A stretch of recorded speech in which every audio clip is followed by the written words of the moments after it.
김유정의 봄. 장인님, 이제 내가 이렇게 뒤통수를 끓고 나이가 찼으니 성례를 시켜주어야 하지 않겠느냐고 하면 대답이 늘 이 자식아 성례고 뭐고 밑에 자라야지 하고 만다. 이 자라야 한다는 것은 내가 아니라 내 아내가 될 점순이의 키 말이다. 내가 여기에 와서 돈 한 푼 안 받고 일하기를 3년 하고 꼬박 7달 동안을 했다. 그런데도 미처 못 자랐다니까. 이 키는 언제야 자라는 게인지 짜장 명물을 모른다. 일을 좀 더 잘해야 한다든지 혹은 밥을 많이 먹는다고 노상 걱정이니까 좀 덜 먹어야 한다든지 하면 나도 얼마든지 할 말이 많다. 그러나 점순이가 아직 어리니까 더 자라야 한다는 여기에는 어째 볼 수 없이 고만 빙빙하고 만다. 이래서 나는 애초 계약이 잘못된 걸 알았다. 이태면 이태, 3년이면 3년, 기한을 딱 작정하고 일을 해야 원할 것이다. 덮어놓고 딸이 자라는 대로 성례를 시켜주마 했으니 누가 늘 지키고 섰는 것도 아니고 그 키가 언제 자라는지 알 수 있는가? 그리고 난 사람의 키가 무럭무럭 자라는 줄만 알았지 북배기 키에 모로만 벌어지는 몸도 있는 것을 누가 알았으랴. 때가 되면 장인님이 어린하다 싶어서 군소리 없이 꾸벅꾸벅 일만 해왔다. 그런 말이다. 장인님이 제가 다 알아채서 참 너 일 많이 했다. 그만 장가 들어라 하고 살림도 내주고 해야 나도 좋을 것이 아니냐. 시치미를 딱 떼고 도리어 그런 소리가 나올까 봐서 질에 펄펄 뛰고 이하다니다. 명색이 좋아 대릴사위지 일하기에 싱겁기도 할 뿐더러 이건 참 아무것도 아니다. 숙맥이 그걸 모르고 점순에 키 자르기만 까맣게 기다리지 않았나? 언젠가는 하도 갑갑해서 자를 들 가지고 덤벼들어서 그 키를 한번 재볼까 했다. 많은 우리는 장인님이 내외를 해야 한다고 해서 마주서 이야기도 한마디 하는 법 없다. 우물길에서 언제나 마주칠 적이면 겨우 눈 어림으로 재보고 하는 것인데 그럴 적마다 나는 저만침 가서 제 애미키도 하고 논둑에다 침을 퇴 뱉는다. 아무리 잘 봐야 내 겨드랑 밑에서 너문락 말락 밤낮 요 모양이다. 개 돼지는 푹푹 크는데 왜 이리도 사람은 안 크는지 한동안 머리가 아프도록 궁리도 해보았다. 아하, 물동이를 자꾸 이니까 빽따위가 움츠러드나 보다 하고 내가 넌저시 그 물을 대신 기르도 주었다. 뿐만 아니라 나무를 하러 가면 선앙당에 돌을 올려놓고 점순이 키 좀 크게 해줍소사. 그러면 다음엔 떡 갖다 놓고 고사 드립시옵니까? 하고 치성도 한두 번 드린 것이 아니다. 어떻게 대먹은 기인지 이래도 막무가내. 그래 내 어저께 싸운 것이지 결코 장인님이 밉다든가 해서가 아니다. 뭐를 붙다가 가만히 생각을 해보니까 또 싱겁다. 이 벼가 자라서 점순이가 먹고 좀 큰다면 모르지만 그렇지도 못한 걸 내 심어서 뭘 하는 거냐. 해마다 앞으로 쭉 굵어지는 장인님의 아랫배가 너무 먹는 걸 모르고 내 병이라나 그 배를 불리기 위하여 심곤 조금도 쉽지 않다. 하이고 배야, 난 뭘 붙다 말고 배를 쓰다듬으면서 그대로 논둑으로 기어올랐다. 그리고 그드랑이에 끼었던 벼 담긴 키를 그냥 땅바닥에 털썩 떨어지고 나도 털썩 주저앉았다. 일이 암만 바빠도 나 배 아프다 고만, 배 아프면 고만이니까. 아픈 사람이 누가 일을 하느냐. 파릇파릇 돋아오른 풀 한 숲을 떠들고 다리에 그머리를 쑥쑥 문대며 장인님의 얼굴을 쳐다보았다. 논 가운데서 장인님도 이상한 눈을 해가지고 한참 날 노려보더니 넌 이 자식 왜 또 그래? 응? 배가 좀 아파서요. 하고 풀 위에 슬며시 쓰러지니까 장인님은 약이 올랐다. 저도 논에서 철벙철벙 둑으로 올라오더니 잡은 참 내 멱살을 움켜쥐고 뺨을 치는 것이 아닌가. 이 자식 일하다 말고 누굴 망해놓을 속셈이냐. 이 대가리를 까놓을 자식. 우리 장인님은 약이 오르면 이렇게 손버릇이 아주 못됐다. 또 사위에게 이 자식 저 자식 하는 이놈의 장인님은 어디 있느냐. 오죽해야 우리 동네에서 누굴 물론하고 그에게 욕을 안 먹는 사람은 명이 자르듯 한다. 조그만 아이들까지 그를 돌아세워놓고 욕필이, 본 이름이 봉필이니까 욕필이 하고 손가락질을 할 만치 두루 인심을 잃었다. 허나 인심을 정말 잃었다면 욕보다 업의 배참봉댁 마름으로 더 잃었다. 뻔히 마름이란 욕자라고 사람 잘 치고 그리고 생김생기길 호박 개 같아야 쓰는 거지만 장인님은 외양이 똑대했다. 장인에게 닭말이나 좀 보내지 않는다든가 에벌론 때 품을 좀 안 준다든가 하면 그해 가을에는 영락없이 땅이 뚝뚝 떨어진다. 그러면 미리부터 돈도 먹고 술도 먹이고 안달 재신으로 돌아치던 놈이 그 땅을 슬쩍 돌아앉는다. 이 바람에 장인님 집 외양간에는 눈깔 커다란 황소 한 놈이 절로 엉금엉금 기어들고 동네 사람들은 그 욕을 다 먹어가면서도 그래도 굽실굽실 하는 게 아닌가. 그러나 내게 장인님이 감히 큰 소리 할 계제가 못 된다. 뒷생각은 못하고 뺨 한 개를 딱 때려놓고는 장인님은 무색해서 덤덤히 쓴 침만 삼는다. 난 그 속을 퍽 잘 안다. 조금 있으면 가을도 꺾어야 하고 모도 내야 하고 한참 바쁜 때인데 나 일 안 하고 우리 집으로 그냥 가면 고만이니까. 작년 이맘때도 터집을 좀 하니까 늦잠 잔다고 돌멩이를 집어던져서 자는 놈의 발목을 삐게 해놨다. 사날씩이나 근성 끙끙 앓았더니 종당에는 급한 울상이 되지 않았는가. 예, 그만 일어나 일 좀 해라. 그래야 올 가을에 벼 잘 되면 너 장가들지 않니?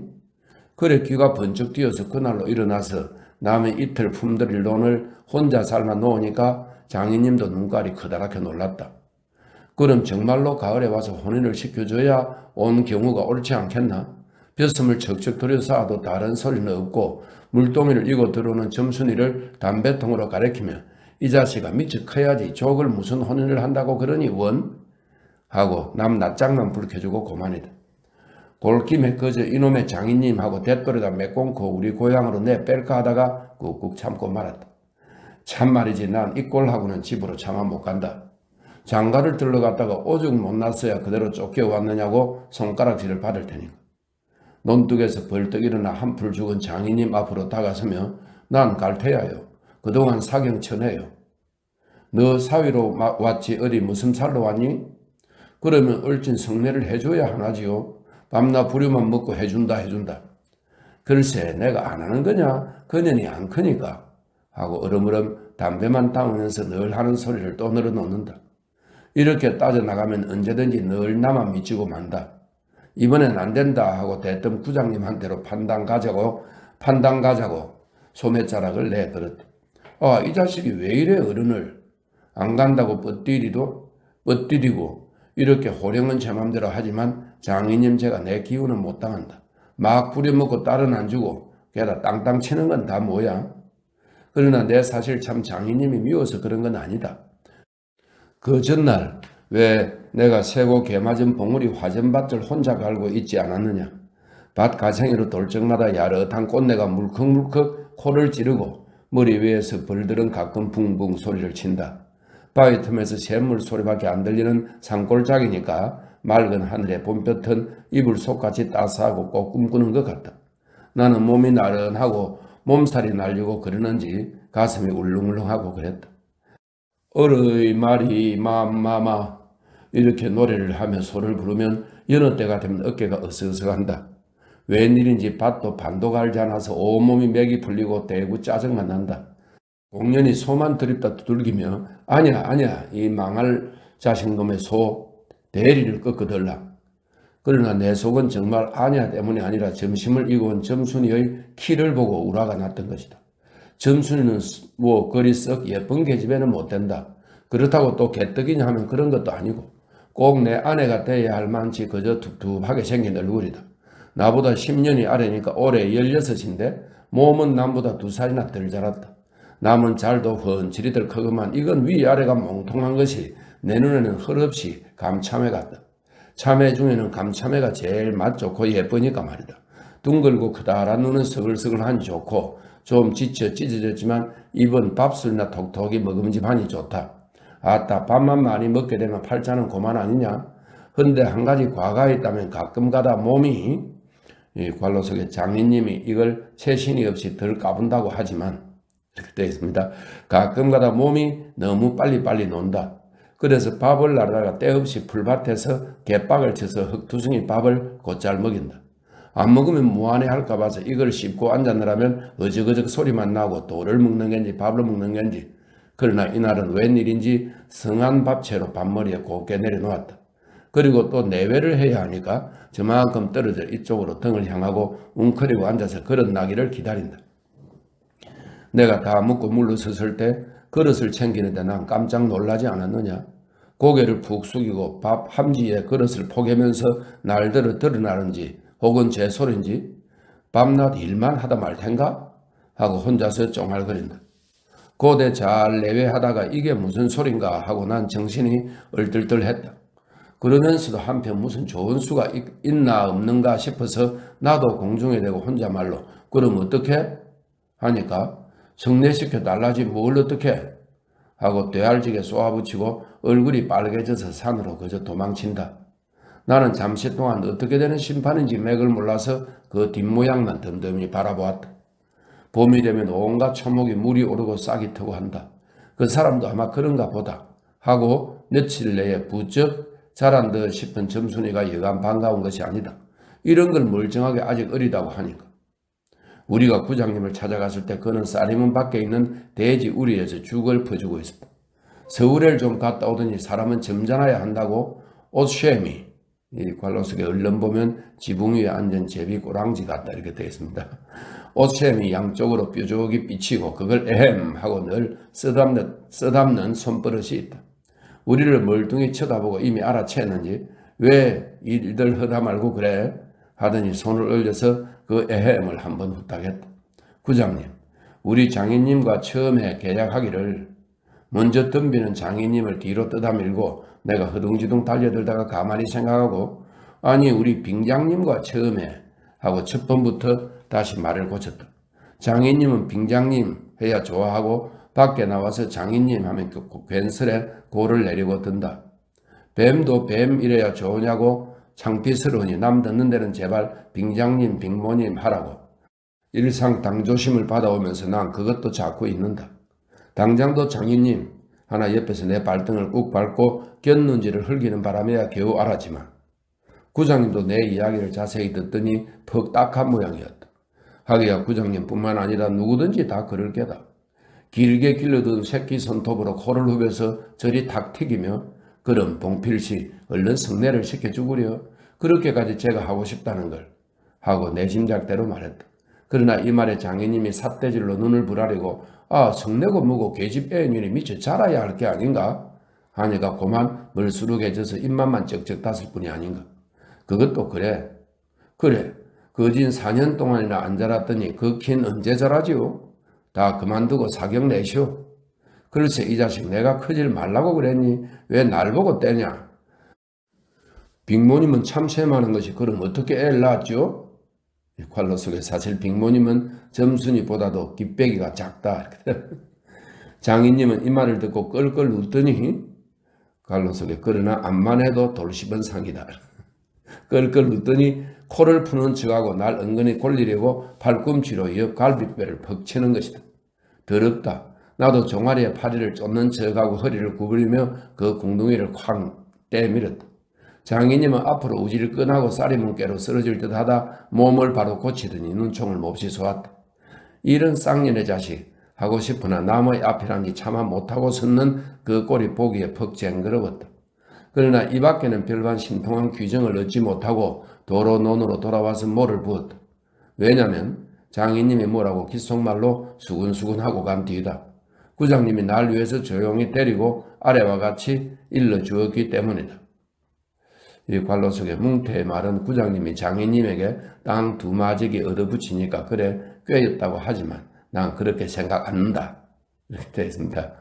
자네 말도 하기야 옳지. 나이 찼으니 아들이 급하다는 게 잘못된 말은 아니야. 하지만 농사가 한창 바쁜데 일을 안 한다든가 집으로 달아난다든가 하면 손해죄로 그것도 징역을 가거든. 관로 속에 여기에 그만 정신이 번쩍 났다 이렇게 돼 있어요. 왜 요전에 산포마을서 산에 불 좀 놓아기로 징역 간 거 못 봤나? 제 산에 불을 놓아도 징역을 가는 이때인데 남의 농사를 버려두니 죄가 얼마나 더 중한가. 그리고 자넨 정장을 이 관로 속에 사경받으러 정장 가겠다 했다 이렇게 되어 있습니다. 정장을 간대지만 그러면 괜스레 죄를 들쓰고 들어가는 걸세. 또 결혼도 그렇지. 법률에 성년이란 게 있는데 21가 돼야지 비로소 결혼을 할 수 있는 걸세. 자네 물론 아들이 늦을 걸 염려하지만 점순으로 말하면 이제 겨우 16이 아닌가. 그렇지만 아까 빙장님의 말씀이 올가을에는 열일을 제치고라도 성례를 시켜주겠다고 하시니 좀 고마울 겐가. 빨리 가서 뭐 붙든가 마저 붙게. 뭐 붙든 거나 마저 붙게. 잔소리 말고 어서 가. 그래서 오늘 아침까지 익소리 없이 왔다. 장인님과 내가 싸운 것은 지금 생각하면 전혀 뜻밖의 일이라 안 할 수 없다. 장인님으로 말하면 요즘 자긴들에게 행세를 좀 하고 싶다고 해서 돈 있으면 양반에게 별게 있느냐 하고 일부러 아랫배를 쑥 내밀고 걸음도 뒤틀리게 걷고 하는 이 판이다. 이까진 나점 두들기다 남의 땅을 가지고 모처럼 닦아놓았던 가문을 망친다든가 할 어른이 아니다. 또 나로 논지면 아무쪼록 잘 배워서 점순에게 얼른 장가를 들어야 하지 않겠느냐. 이렇게 말하자면 결국 어젯밤 몽태네 집에 맛을 간 것이 썩 나빴다. 낮에 부장님 앞에서 장인님과 내가 싸운 것을 어떻게 알았는지 대구 빈정거리는 것이 아닌가. 그래, 맞고도 그걸 가만둬? 그럼 어떡하니? 임마, 봉필을 모판에다가 거꾸로 박아놓지 뭘 어떡해? 하고 괜히 내 대신 화를 내가지고 주먹질을 하다 등장까지 쳤다. 놈이 뻔히 괄괄은 하지만 그래놓고 날들어 석유값을 물라고 막 찌다구를 붓는다. 난 어안이 벙벙해서 잠자코 앉았으니까 저만 연시 찌꺼리는 소리가 밤낮 일만 해주고 있을 테냐? 영덕이는 1년을 살고도 장가를 들었는데 넌 4년이나 살고도 더 살아야 해? 너가 세 번째 사위인 줄이나 하니? 세 번째 사위. 남의 일이라도 분하다. 이 자식 우물에가 빠져 죽어. 나중에는 겨우 손톱으로 목을 따라고까지 하고 제 아들같이 함부로 훅닥이었다. 별의 별 소리를 다해서 그대로 옮길 수는 없으나 그 줄거리는 이렇다.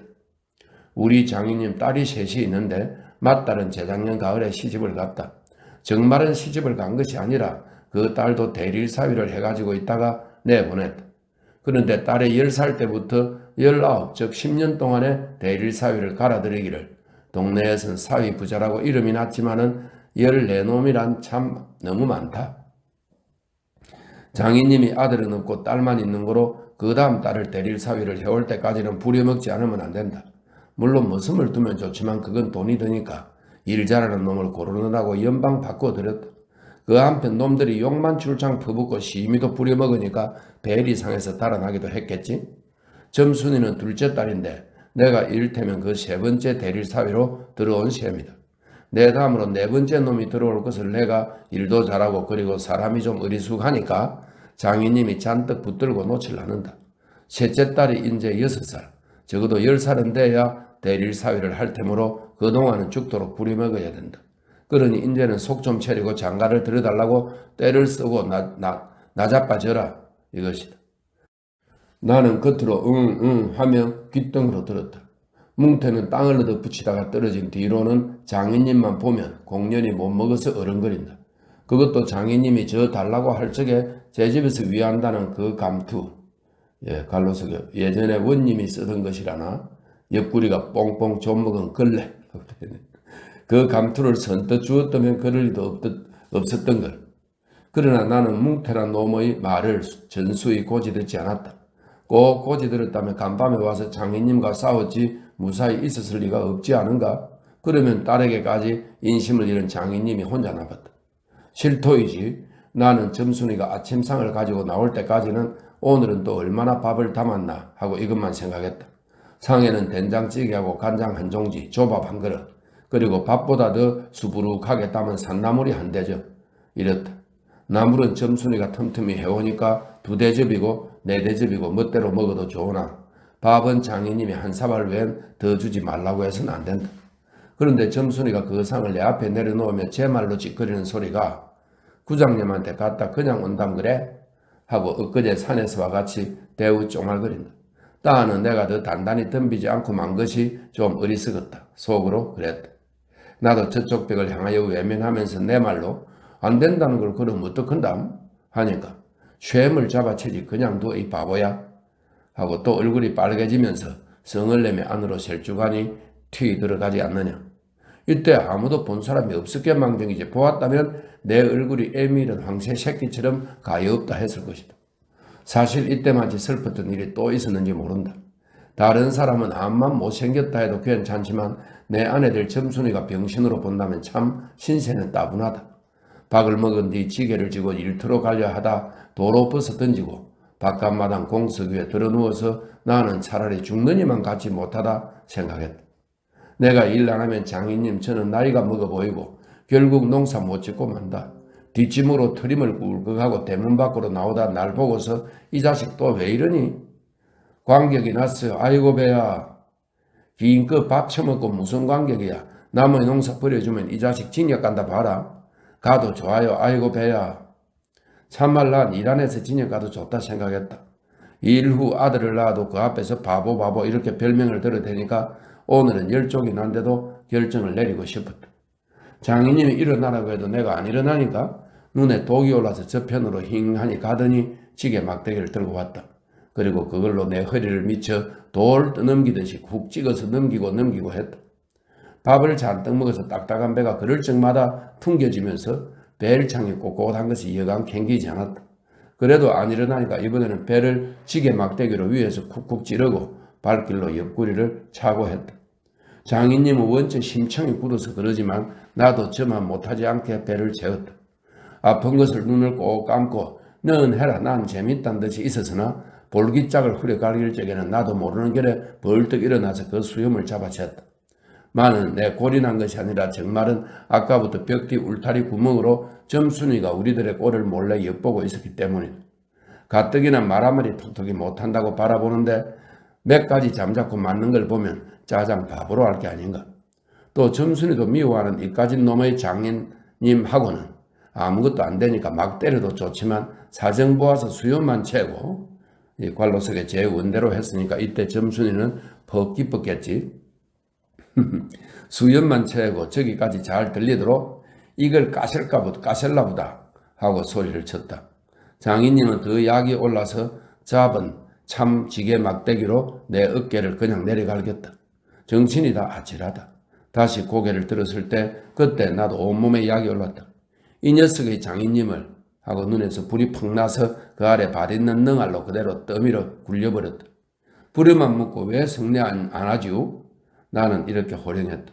하지만 장인님이 선뜻 오냐 내일이라도 성례시켜주마 했으면 나도 성가신 걸 그만두었을지 모른다. 나야 이러면 때린 건 아니니까 나중에 장인 쳤다는 누명도 안 들을 터이고 얼마든지 해도 좋다. 한 번은 장인님이 헐떡헐떡 기어 올라오더니 내 바지가랭이를 요렇게 노리고서 단박 움켜잡고 매달렸다. 악소리를 치고 나는 그방 세상이 다 팽그르르 도는 것이 빙장님 이 자식 잡아먹어라 잡아먹어. 할아버지 살려줍소 할아버지 하고 두 팔을 허둥지둥 내절 적에 이마에 진땀이 쭉 내솟고 인젠 참으로 죽나보다 했다. 그래도 장인님은 놓칠 않더니 내가 기어이 땅바닥에 쓰러져서 거진 까무러치게 되니까 놓는다. 더럽다 이게 장인님인가? 나는 한참을 못 일어나고 쩔쩔맸다. 그러나 얼굴을 더니 이 관로석에 눈엔 참 아무것도 보이지 않았다. 그러나 얼굴을 더니 사지가 부르르 떨리면서 나도 엉금엉금 기어가 장인님의 바지가랑이를 꽉 움키고 잡아놨거든. 내가 머리가 터지도록 매를 얻어맞은 것이 이 때문이다. 그러나 여기가 또한 우리 장인님이 유달리 착한 곳이다. 여느 사람이면 사경을 주어서라도 당장 내어 쫓았지. 터진 머리를 볼 솜으로 손수 찢어주고 호주머니에 허연 흰 한 봉을 넣어주고 그리고 올 가을엔 꼭 성례를 시켜주마. 암만 말고 가서 뒷골에 콩밭이나 어서 갈아라 하고 등을 두들겨줄 사람이 누구냐. 나는 장인님이 너무나 고마워서 어느덧 눈물까지 났다. 점순이를 남기고 이제 내 쫓으려니 하다 뜻밖의 말을 듣고 빙장님 이제 다시는 안 그러겠어요. 이렇게 맹세를 하며 부랴부랴 지게를 지고 일터로 갔다. 그러나 이때는 그걸 모르고 장인님을 원수로만 여겨서 잔뜩 잡아당겼다. 이놈아 놔라 놔. 장인님은 햇손질을 하며 솔개미에 챈 닭의 소리를 연해 질렀다. 놓긴 왜? 이왕이면 호되게 혼을 내주리라 생각하고 짓궂이 더 댕겼다.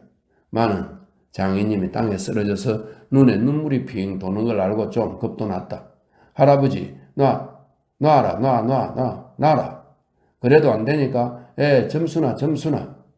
이 악장의 안에 있었던 장모님과 점순이가 흘레벌떡하고 단숨에 뛰어나왔다.